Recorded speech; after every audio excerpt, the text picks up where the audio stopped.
And first, I don't need to introduce Ed, but I'm going to because why not? Ed is an Oscar winner, a writer, director, and producer who's made dozens of films, including About Last Night, Glory, Shakespeare in Love, The Last Samurai, and Blood Diamond, and TV series, including 30-something and My So-Called Life.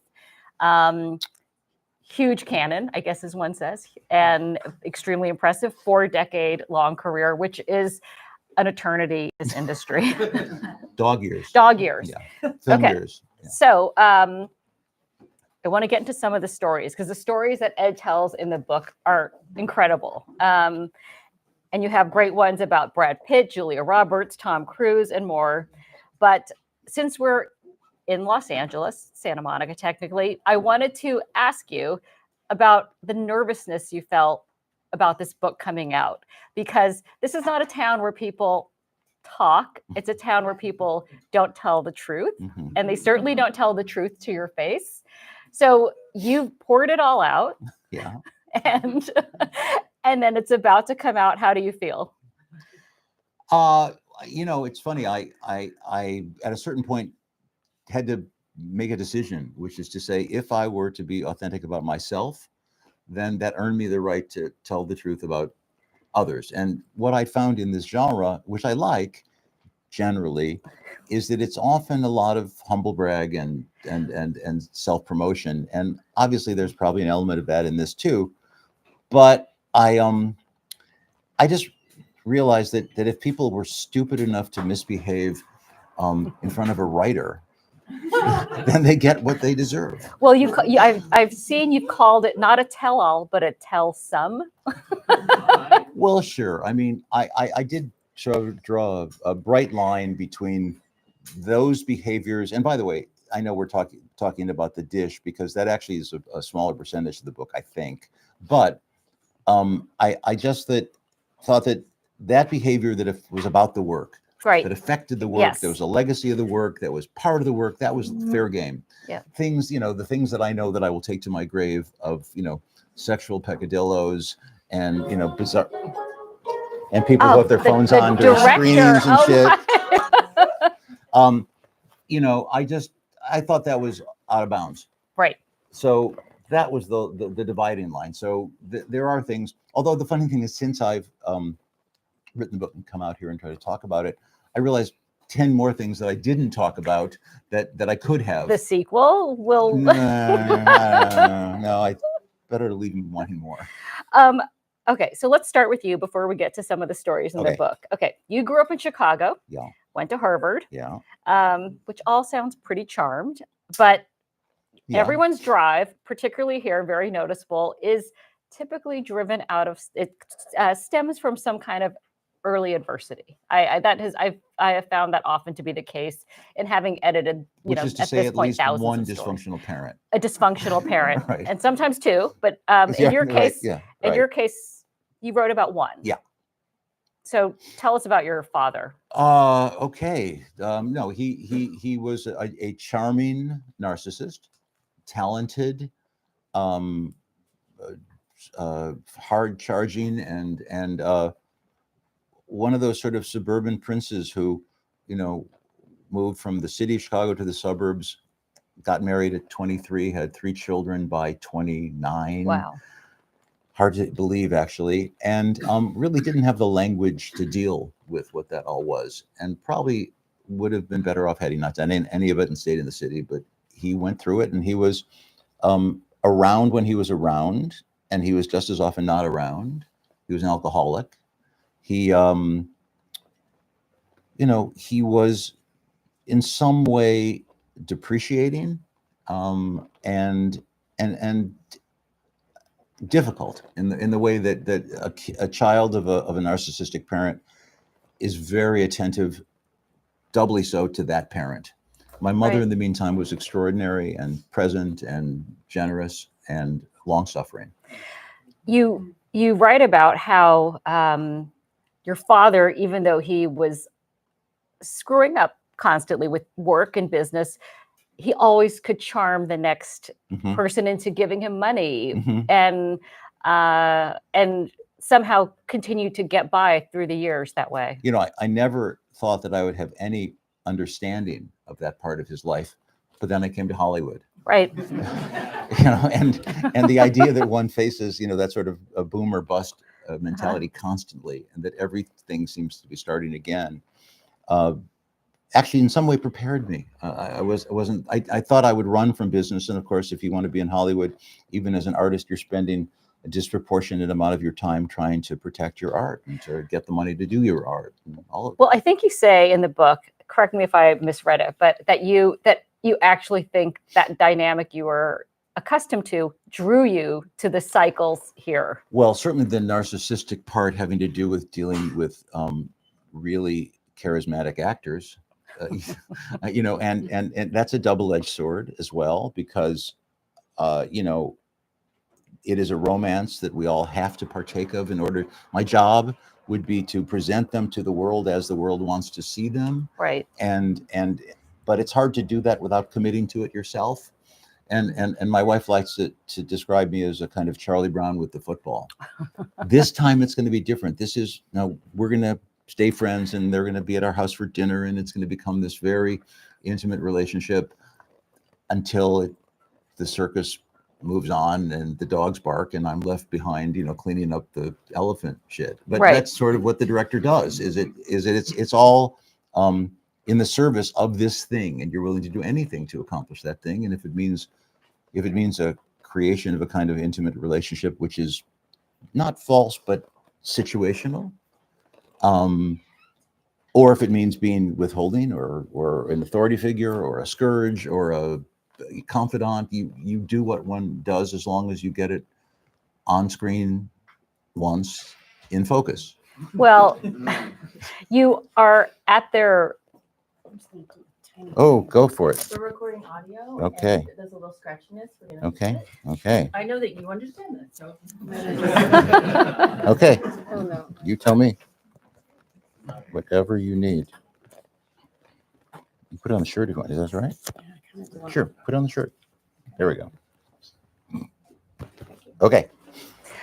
So this book is filled with these stories of just how hard, the miracle of every movie, basically. And I like every single one of these movies that you've done, which is, you know, Glory, Last Samurai, like these things that have had extraordinary levels of production, huge actors attached.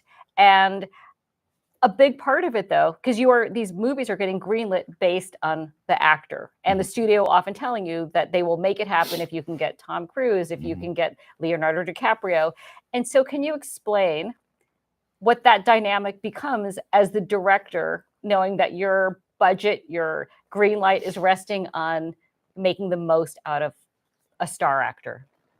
You know, I've generally thought that it's an unfair responsibility to foist on an actor, because as they continue to, you know, climb that ladder, it becomes almost incumbent on them to think that there's something more that they have to do, and that's, some people are prepared for that. Some people have the training and the understanding of what that is, and others don't.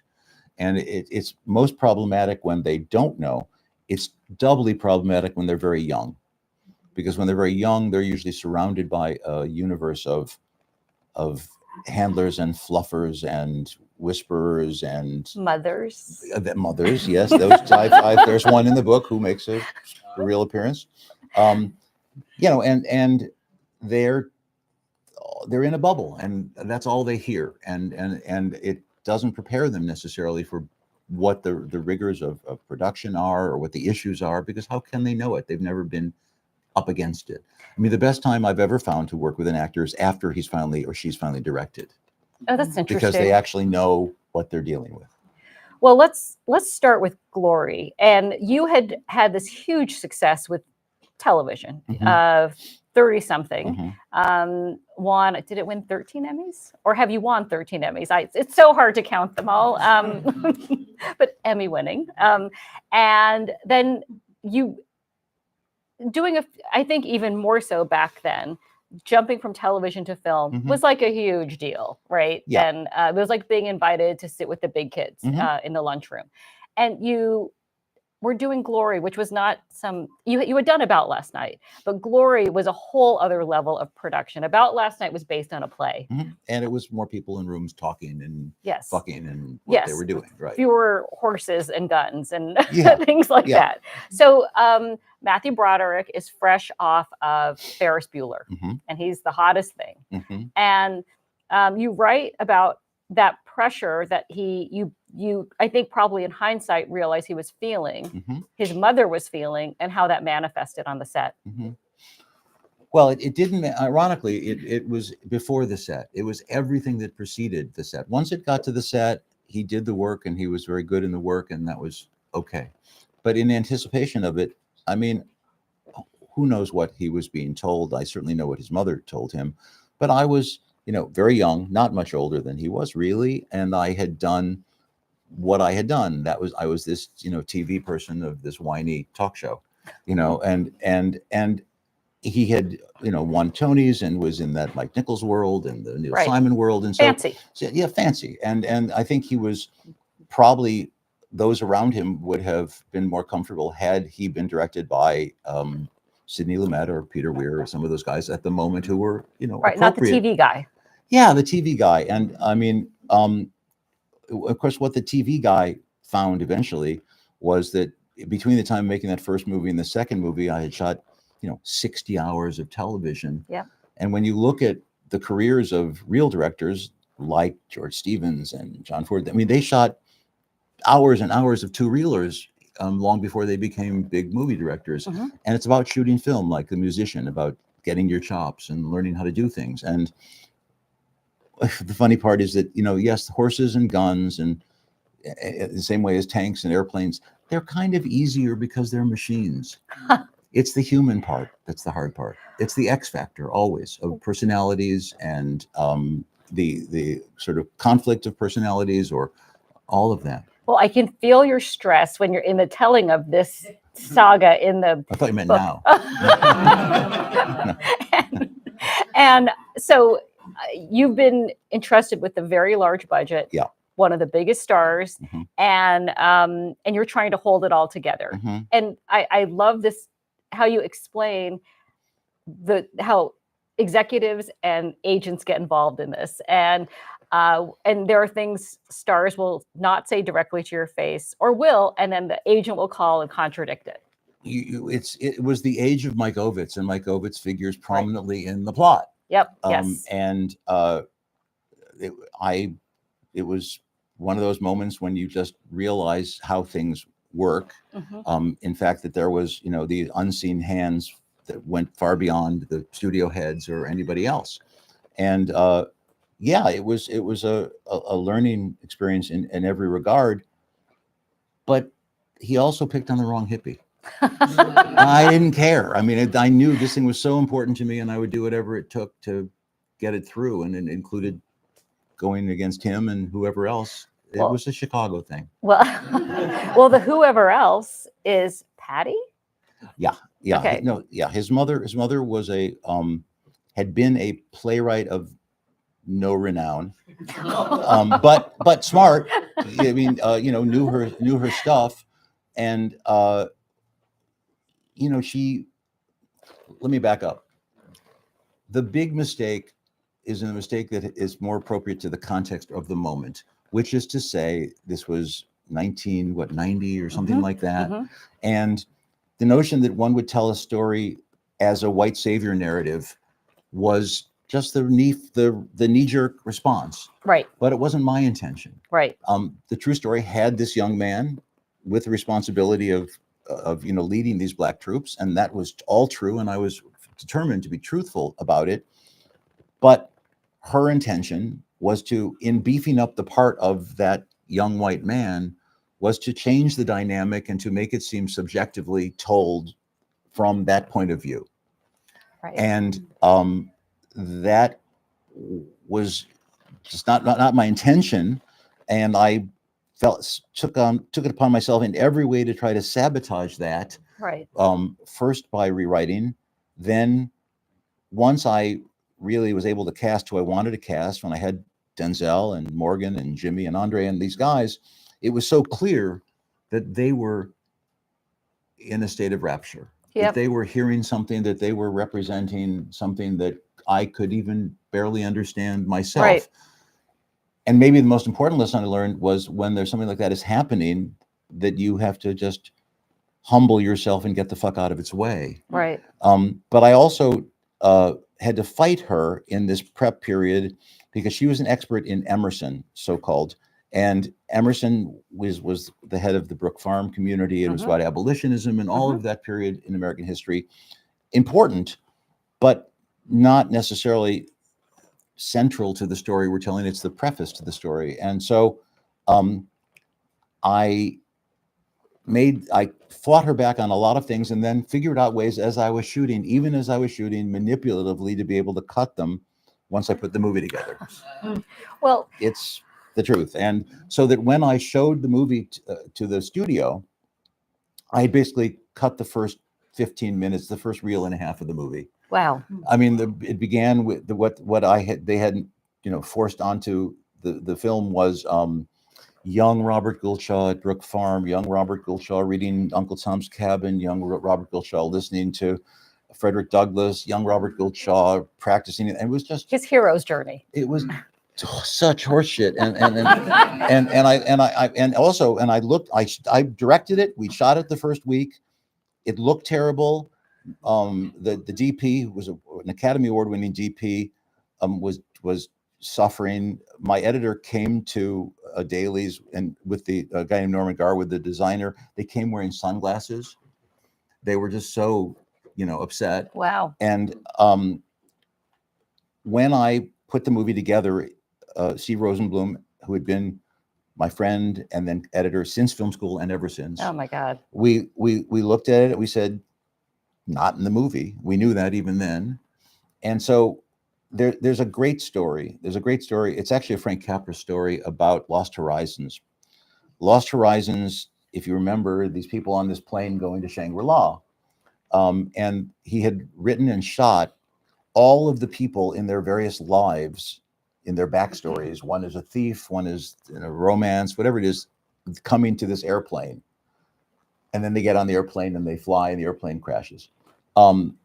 What I did is I looked at the film and I realized you take one look at Matthew Broderick as this callow boy wearing this uniform and this hat with explosions going around him and a man's head blows off near him. You know everything you need to know. Right. And I just started there. Wow. And the studio, when the lights came up and they saw it the first time, well, they were very emotional because there's an emotional end to the movie, but they realized that it worked. And we previewed it and it worked. So you were a baby, a Hollywood baby still then. And Yeah. So let's see, you write that in one of your meetings with Patty, she Oh, God. described your writing as limp as a penis. Actually, she said limp as a pink penis. And I thought that I would just be decorous about that. And so I think there are probably many writers here tonight. Like I how hope not. how did you know that what you wanted to do was right? How did you not start second guessing your decisions?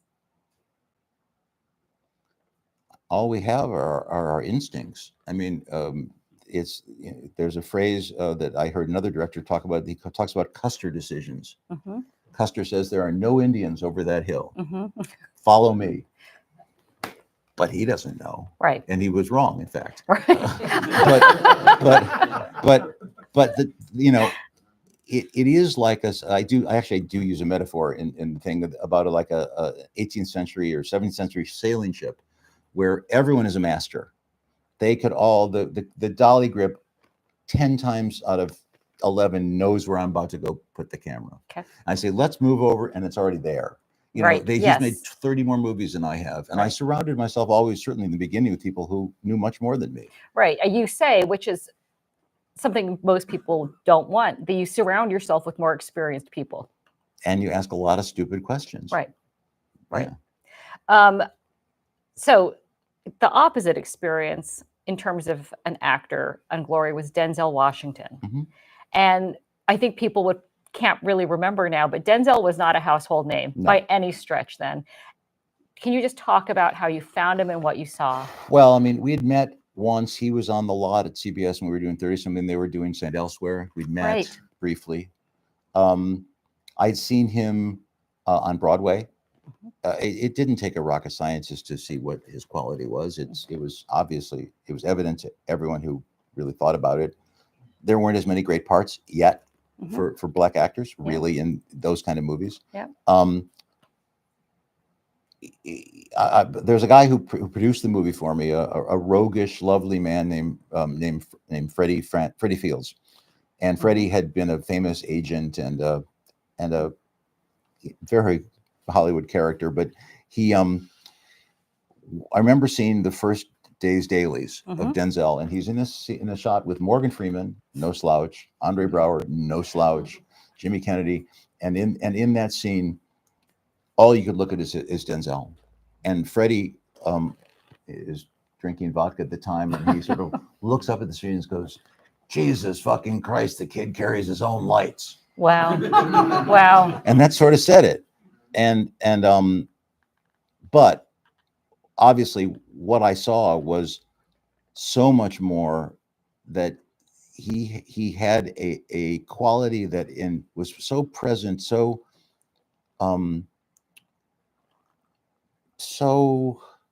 mesmerizing, that his participation in the moment and his ability to change and find different ways to do things that were unexpected and to make those decisions even in the spur of the moment were so remarkable, that it kept surprising me again and again. And what I also did was write more for him. Wow. You know, figure out, is there another subplot that, and you see it in the movie, if you know it, there's a thing with him and Matthew Broderick a couple of times, and they end up together in that grave. No, it was just the beginning of something. I'd never been in the presence of that genius, and it is genius. And I want to move on to some other stories, but Sure. I think one of the things that you talk about that was so interesting to me was when Denzel came to set, you were like, is he paying attention? Is he listening? And then you couldn't tell if he was into it or not into it. And then he's not easy. He plays it very close to the vest, and he wasn't about to do anything to give it away when it wasn't time to do it. Right. And I'd never seen an actor do that before. I've seen it since, often. Sometimes actors then have nothing to give, but often it's a way that they don't want to do it until it feels real. Yeah. In that case, that was the first time I saw that. And for those of you who haven't read the book, Ed writes about this scene in Glory. For those of you, I'm sure all of you have seen it, where Denzel's character is getting whipped. And you might remember this iconic moment of the tear running down Denzel's face. But it was a real collaboration, I would say, between Ed and Denzel. It is an interesting part of the book, because I actually do talk about my process and his process as I understood it then, and what I've even understood since, and how these things happen. And some of it is ineffable. Some of it is this unspoken thing that happens between an actor and a director. And some of it is just sheer struggle of phallic identities and dick swinging, dick measuring. Yeah. Okay. But it was great, and it created something for us. It then led us to do more work together, because we saw that there was something in that collaboration that was working. It could have also blown up in your face, Yep. and it did not. And that you reveal that tension and your nervousness around that. Yep. So anyway, look, a black man is being whipped a mile from the docks at Savannah, Georgia, where slaves were kept. Yeah. So there were ghosts. Yes. So already the environment is more fraught than you could ever imagine. Okay, now we have to talk about Shakespeare in Love. Oh, great. And I bet people in this room don't know that Julia Roberts was first cast in the lead role.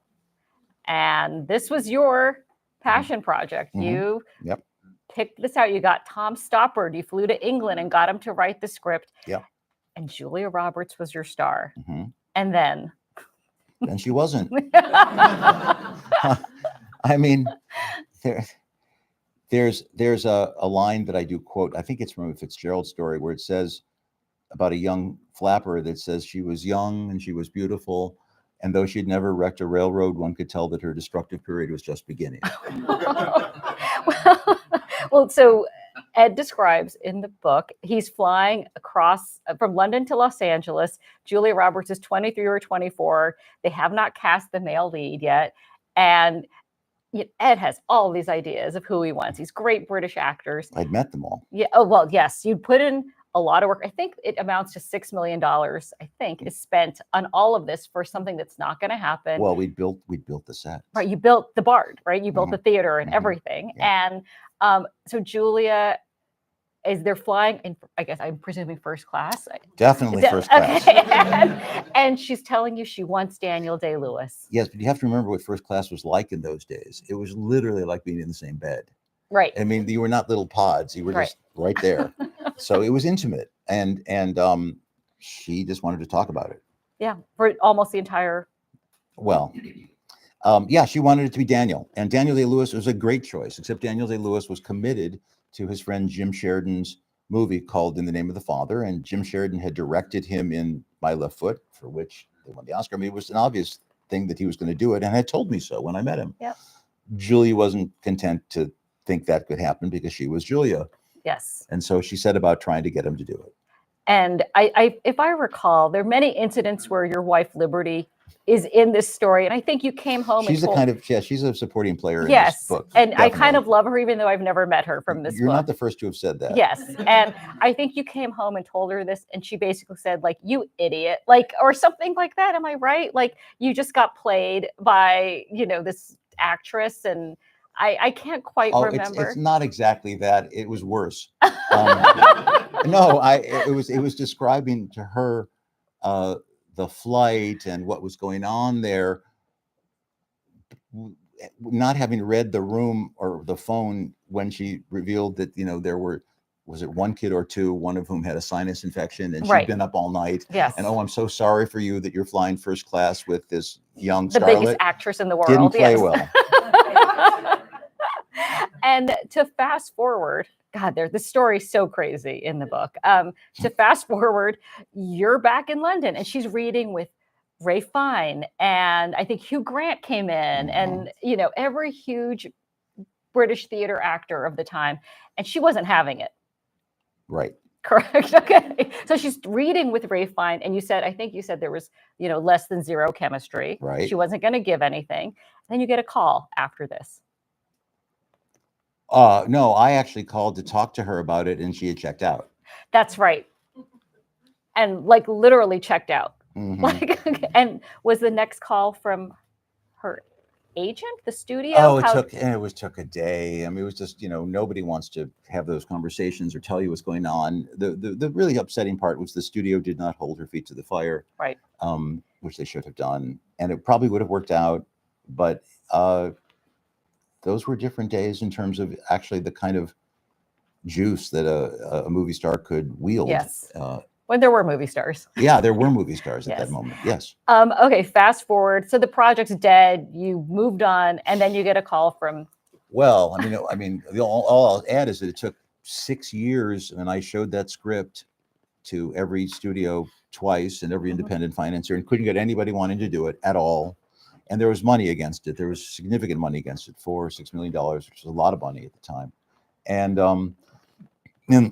what I did actually, at one point, I had done Legends of the Fall, and Harvey Weinstein had seen it early, and he had to meet me. What do I want to do? Anything you want, and I've got watches. I got, and I said, well, there's this one script, and it was Shakespeare in Love. Let me read it. I love Tom Stoppard. And he read the script. I'll do it. But then he saw how much it cost, and he said, I'm not going to do it. So that was it. And then 2 more years passed, and I then hear that he has traded the rights to King Kong to Universal for the rights to Shakespeare in Love.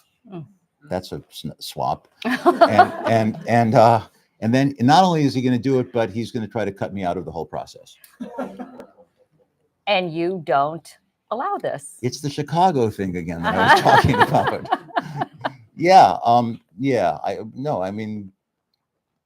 It got really nasty, and phone calls in the middle of the night. I mean, he's a fascist, and I'd never encountered that. I think really. he threatened to kill your children. Yeah. Yeah, yeah, You know, yes. But as one does.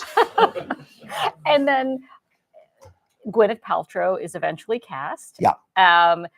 It is up for an Oscar. There's a famous Oscar battle between Saving Private Ryan and Shakespeare in Love, and Spielberg and Weinstein are going at it, whatever. But Shakespeare in Love prevails and is unstaged.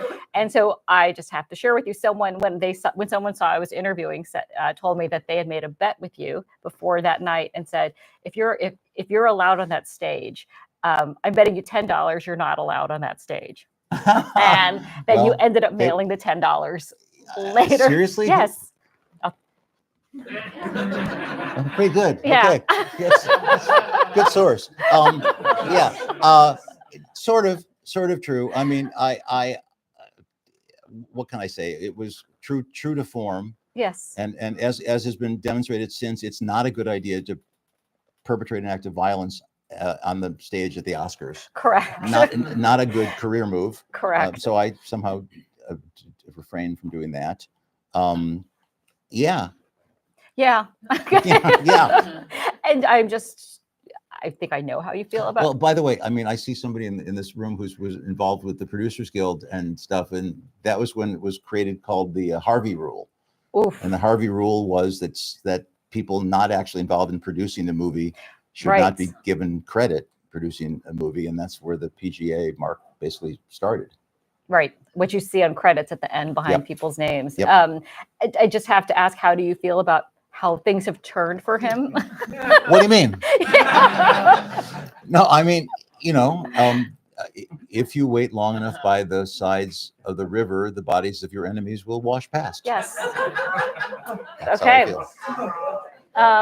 All right. So I want to ask you about Tom Cruise. You called him, so you did The Last Samurai. Yeah. And you called him in the book joyous, challenging, exhausting. So what do you mean? Well, exactly as it sounds. There's nobody who is more committed and more utterly absorbed and enjoying this process, and it is infectious. And if you ask him to stand on his head to do a take, he will do it. And he really knows what a director is, and he's there to do it. What are the other words? Joyous, challenging, exhausting. Well, because he's made a lot of movies and he's watched a lot of movies and has a lot of ideas as to what movies should be. And he's often right. And you don't listen to him at your peril, because he's got a lot to contribute, as do a lot of these guys. They know a lot, and he does. Witness his whole career. But, he was a wrestler in school, and so was I. And that actually was a thing that we shared in this way. And so challenging is not a bad word necessarily, because if it's for the process, exhausting. I mean, I'm a grandfather now, and I've got a 2-year-old, right, who's running around the house. And I mean, at the end of it's that. If you've ever seen a 2-year-old boy and the amount of energy that they can put out constantly without ever seeming to flag, it's that. And at a certain point, that's just fucking exhausting. Yes. But I thought this one moment in the book where, because I think, and correct me if I remember this correctly, but like he was very polite to you and deferential, but there was a moment when you were kind of losing it, because I think you were going over more than one, I'm sure. Yeah. Okay. But he said something to you. He passed you and he said, like, it'll be okay, or the light's the light, or something. I think it was just the fact that something was revealed in that moment, that I was in a really, the stakes were so high. It's a very expensive movie on 3 continents. And so the stakes are high, and I was showing it. Yes. And it became very clear at that moment that that's just not. He wanted you to pull it together. Yeah, but he didn't do it in a way that was at all mean. He just went, that kind of thing. It's like, okay, I got it. That's who he wants me to be. Right. And it helped you. It helped. Yeah. Okay. So then let's get to I just want to talk about executives, movie executives, Hollywood Oh, boy. executives. Okay. Yes. So you name one in particular, but you don't name very many, but you name one, Mike Medavoy. As Oh, yes. which movie was that? Legends of the Fall. Okay. So I think people don't fully understand how dysfunctional that relationship can be with a studio where you're literally shooting the movie and they're telling you have to cut $150,000 out. You know, yeah, you need to do this, you need to do that. And they're kind of backseat driving from afar. I mean, to be fair, I try to be compassionate in certain cases. And listen, he had presided over one of the greatest debacles in all time of Heaven's Gate. Right. And so there's a sensitivity there. And so when things started to go a little bit wonky, he overreacted. Yeah. Which I understand, except that I think sometimes my job has often been to try to save the studio from themselves. Right. Yeah, I mean, it's not in a, I don't mean this sound superior in that, just that I understand what's happening in a way that they're not inside the process. And finally, it's a leap of faith to the director, really, if they're smart. Right. If the director is all responsible or knows what he's doing. Yes. And I think what's one of the things that was so insightful about you in the book was that your partner, Marshall Herskovitz, kind of helped you come to the realization, even though you were so successful, had made all these successful movies, like you have to assert yourself, like just tell, like you stand up to them and they will often cave. And there was one scene, God, I'm not going to remember now, but it was great, where they backed down. They sent out a junior executive, and you said to this day has a senior job in Hollywood, and you did not name the person. Yeah. You can tell me later. Yeah. It wasn't, I mean, he was basically a messenger boy. It wasn't his fault, really. He was asked to have a stupid conversation. I don't know if anybody's ever seen the movie Courage Under Fire. There's a scene at the end where Denzel actually confronts the parents of the people whose death he's been responsible for. It's a very emotional scene. And we were over budget, and they were trying to cut pages out of the script. And he came with the unfortunate task of saying that was a scene they were thinking could be cut. And, I'm in the desert, with tanks. And he just sort of starts laughing. I do remember what I did say to him, because I do write it. I said, we're just going to pretend we didn't have this conversation. And he flew back to LA, and that was it. Shot the scene, and the scene was in the movie as it should have been, and maybe one of the best scenes of the movie. Okay, so then fast forward, you make Blood Diamond with Leonardo DiCaprio. It is a hit, but let's talk about the changes in Hollywood. So Alan Horn at Warner Brothers, legendary film executive. You go and see Alan Horn after the movie opens, and you write in your book, soon after its release, I had lunch with Alan. I love this movie, he said. I'm proud of it, and I'm going to hang the poster in my office, but it's the last one of its kind we'll ever make. And I think it was $100 million budget, and it made $40 million. Well, no, it made $270 million. Profited. No, but the profit to the studios made $40 million. Yes. And what he was saying to me, and he was being loving in that, he was trying to tell me a truth. He said, $40 million does not move the needle on the stock price. Right. And that's the game that they were in now, with multinational corporations and P&L projections being put on them every quarter. And he just felt that in those slots, the multiples at which they had to work, they would rather lose $100 million and make $400 million in those different times. And that's what they needed to do. That was their agenda. And that's what he meant. So it was an augury of something, actually, because there have been a lot of years since then in which it's only gone in one direction. Right. So this is the birth of the big IP era, I guess we would call it. Definitely. And so you do a different kind of movie. You don't, and I think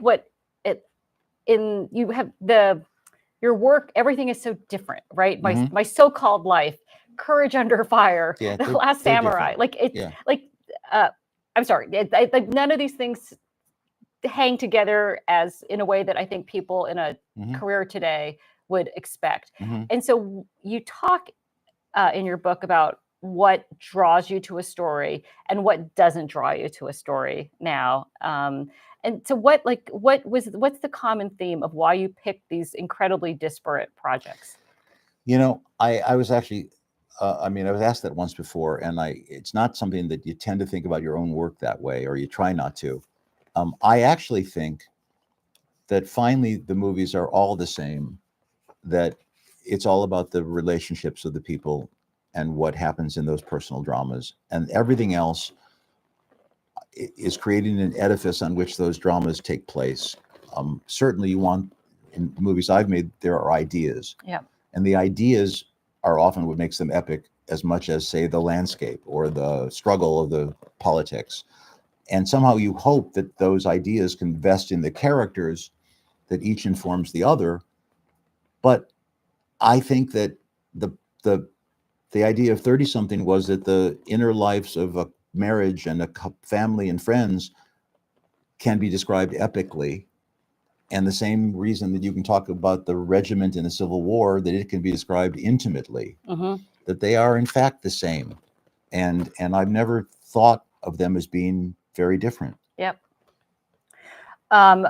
Question. Do you, of the projects you've made and loved, could they get made today? I would say a majority, no.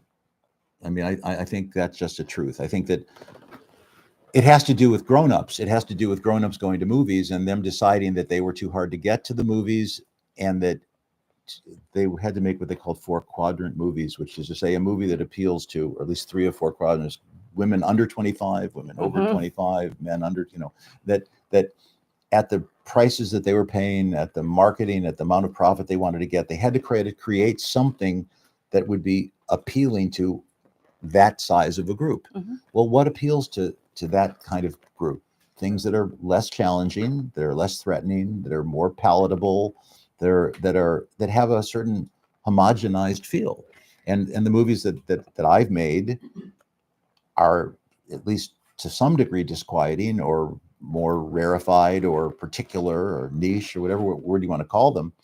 And that's just not what those movies were. In addition to which, you can make serious movies, obviously, for much less money. And so scale becomes different. And I was able to do real time and real scale with a lot of these movies. And scale to a director, at least traditionally, has been an important part of the palette. You take that away. Yes. Can you do Glory? Of course. It's about 12 guys in the woods and you don't see much else. And it's about their dynamic. And would it be fine? It'll be okay. But it wouldn't seem to partake of the verisimilitude of the moment or the context or the scale of it. So scale is a thing that they're not investing, except very rarely, which they have done. If you look at certain movies, every now and then there's maybe one a year. But there used to be, there's one point in the book when I talk about when I was really starting here in the business about 1979, and I do a list of those movies that I saw even within 4 months or 6 months, and there were 20, Right. and I didn't even list all of them, not including the foreign movies, Right. Choice. Yeah. Well, but ambition. Right. Okay. So I want to leave time for the audience to ask some questions, but I have 3 last questions for you. Okay. Favorite movie of the last year? Oh boy. Last 5 years? Well, no. I mean, I love this movie called The Worst Person in the World. Yeah. Did anybody see that movie? It's a great movie. That just came to mind. Okay. Favorite TV show?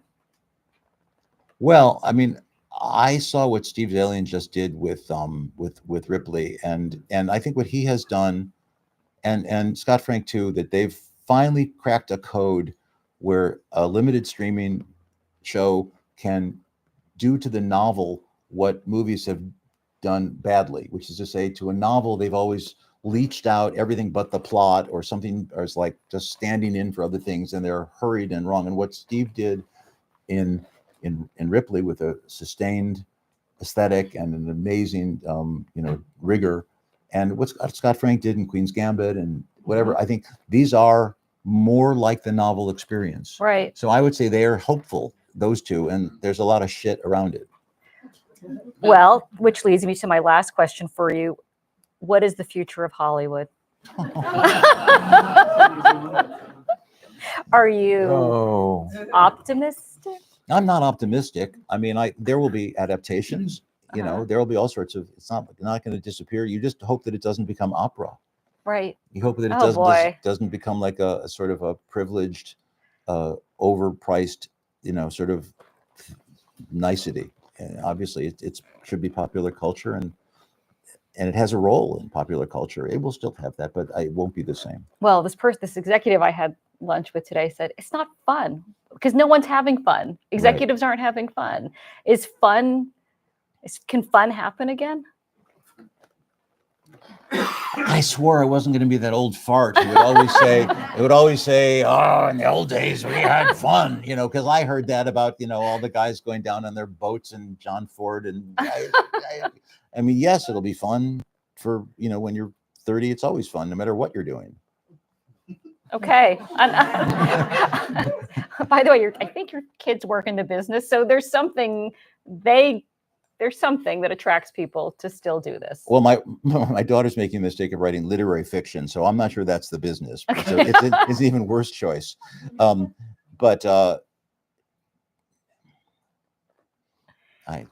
Okay. All right. You did it. You turned down Harvard Law School to come to Hollywood. People do it and it works out. It was fine. Okay. So a few questions from the audience.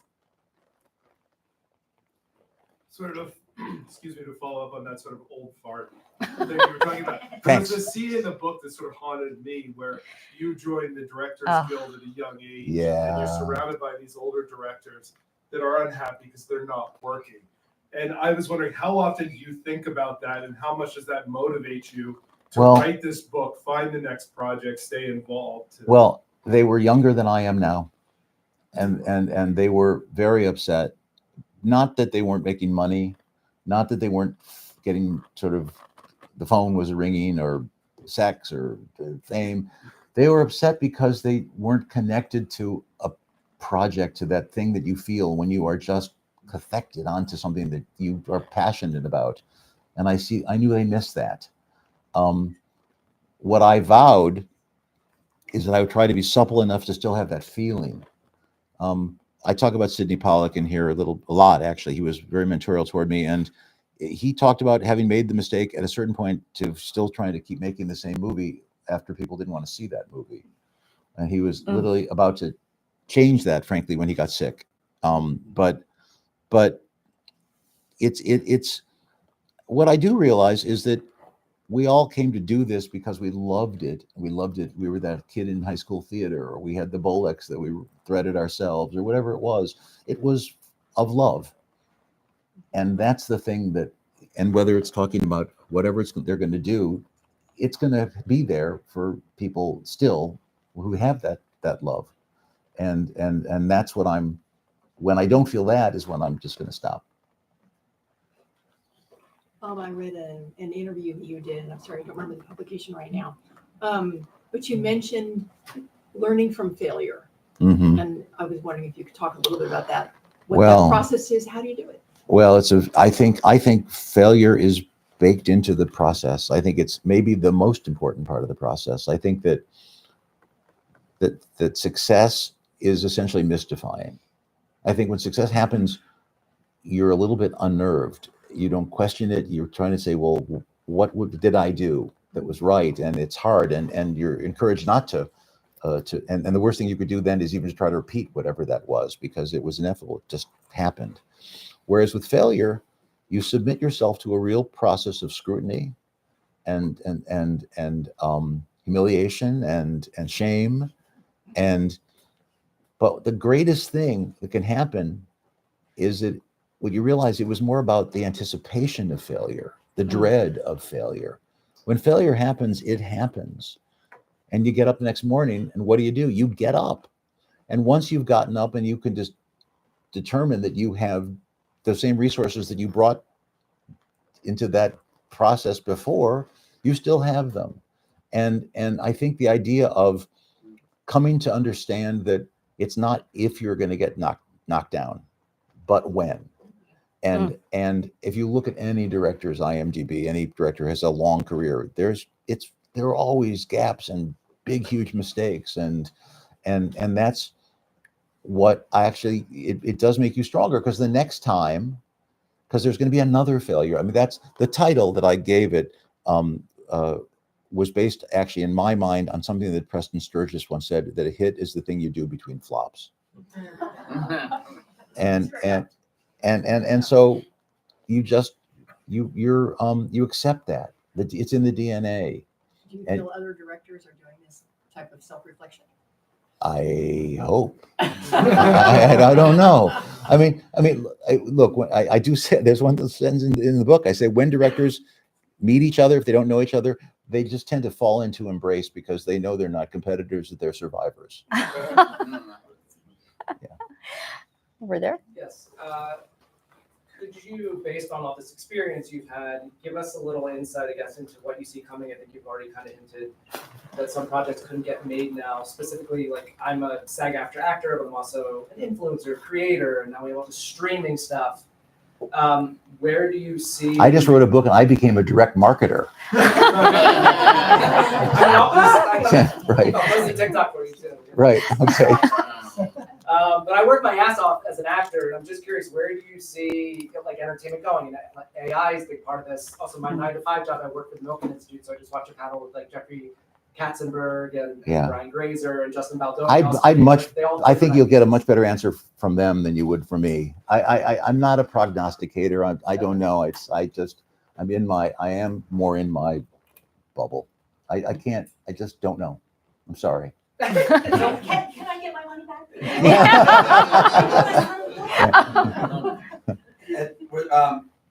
Yeah. Outside of Shakespeare in Love, were there a couple movies, 80s, 90s, 2000s, you're like, God, I wish I directed that one? Oh God. Yeah. Sure. I mean, are you kidding? Yeah. I mean. Or then you were up for that? Oh. Yeah. Like, No, but I remember passing on Forrest Gump. Oh wow. Like I didn't get it. I mean, Eric Roth is such a good writer, and I remember reading it early on and saying, "This is what he's there, and then he's there, and where's the dramatic arc, and what's the?" It's like really stupid. No, I mean I've made stupid mistakes like that. Yeah. Yeah. I'm sorry. Did you come out of a film school? Yeah, I went to the American Film Institute, and I do talk about it in the book. It was very important to me. We were early on at that place. The great lions were still alive. It would be, Billy Wilder and King Vidor, and these were the men who had created the business, and they would come and talk to us, and they were proud and they were insistent that there was something in the American narrative tradition that was a form that they had created, that they'd given to the world, and they were determined that that would be passed on to us. And it was a very rigorous, a very deep end of the pool type of process. It was based on a European model of the conservatory, like the Prague Conservatory. So it wasn't learning in order to do, it was doing in order to learn. It was a conservatory, and you just started and you did it. It was self-critical, and it was a very interesting hothouse. And there's some very talented people there as my classmates and as teachers. It was pretty great. I've been involved with the American Film Institute as an actress. And I just wondered, do you think it's changed? Do you think it's... Like everything, it's become, I'm still on the board, so I'm prejudiced. It still is great, but it's become more institutionalized. It's a bigger cohort. It's, there's a greater sense of structure to it, although still compared to some other places that I know of, whose initials I will not mention, it's head and shoulders above them. I don't mean to monopolize you, but what was it like working with Brad Pitt? We had a very intense relationship. At times we were confrontational. At times we were buddies. We fought a couple times, but every time we made up and understood that it was just about the work. He's a good guy. He's a very serious person about his work. He works really hard. I liked him, even though we threw chairs once. We didn't hit anybody. We didn't throw it at each other. Let's do 2 more questions. Sure. I know you had your hand up. First, just a wonderful interview, great questions. Thank you. Wonderful narrative arc with the interview itself. Thank you. Listen to this. Yeah, I know. So let's make it about me now. So why did you want to write a memoir? I mean, what possessed me? Well, and then I guess the follow-up question to that is, what are some of the ways that you grew as a result of creating this narrative? Okay. About your Fair question. I mean, it started when I was about to shoot something and COVID hit, and I was becalmed. and I don't do well in that circumstance. I can't just sit here. All right. I looked at some of my movies, which I never do. I've never looked at my old movies. And what I was struck by were the relationships and the temerity and the craziness of what was I thinking. But writing this, before I did this thing, when I was in college, I wanted to be George Orwell. I wanted to write essays, and I've loved that form, and I'd never written it. And so that was part of it. And when I first started writing it, we all have files in our computer, we name them. This file was B-K, which means I didn't dare call it a book. It was like taking the Lord's name in vain, but so I was timid, but it was a creative challenge, and I wanted a creative challenge. I didn't know what writing a book meant. I knew what 120 pages was, and I knew what scenes, and I knew what it was like. That's like a structured rhyme scheme of a villanelle or a sonnet, and you know how to do that to a certain degree. I didn't know how big is up and how long is deep and what is it like to write a book. So that was part of it, was to write this challenge. It became more than that, though. It was some kind of taking stock. I felt things changing. I felt myself changing. I've written always. I try to write personally, piercingly, tellingly about how people talk or about their lives, but I've always put them in the mouths of much more attractive, well-dressed, well-lit people over there. And so I was protected. And I wonder what it'll be like to drop the veil. And it was scary as shit. It was really hard. That's writing in the first person. And what's interesting to me is I've gone out now, I've talked about this book a bunch now, and because the book is introspective and retrospective, people have been remarkable in responding in kind. The letters that I've gotten from people who don't know me, other directors, actors, people from Silicon Valley, people from law firms, that people that read books are really different. People see movies now and it's kind of like, yeah, I saw it. What time is dinner? Right. But people that read books, man, they bring the book to bed with them. They really have it for a week. They listen on their earpods. So that's been really gratifying to see that kind of very personal response. Can I just make a note? Because one of the things in your acknowledgments I thought was so revealing when you said you wrote a first draft, gave it to someone, and they said, "This is great, but where are you in the story?" Yeah, I have some fancy writer friends who are really great writers, and what this was Adam Gopnik who said that, and what he said to me was, it's probably a conversation that you've had with other writers and other actors and things, really your whole career. Yeah. But typically, when you start to do it yourself, you tend to assume things. Right. And he said, don't assume. Right. Yeah. One more question. I think you had I your was hand. just curious, as a fan, what your favorite decade or era of cinema is. Like for me, the 70s are my favorite. Yeah, obviously I came of age watching those movies in the 70s. So I'm not alone in that. Yeah, I would say. Okay, so Ed is going to sign books. We have books here. Please stay for that.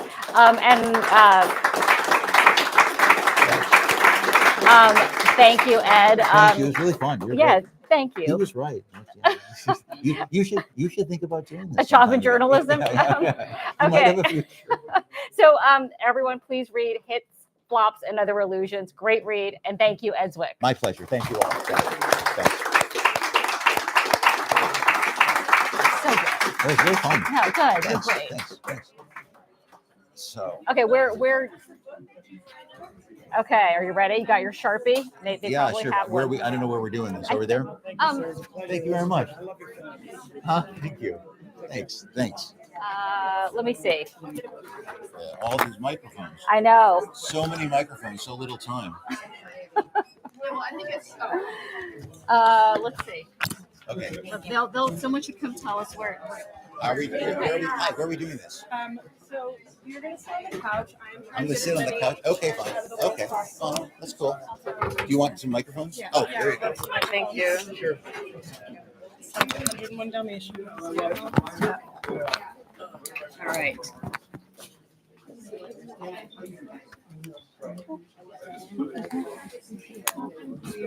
Perfect. Thank you. All right. Thank you so much. And let me stop this live stream. Sorry, so I'm a little bit like despondent about it, but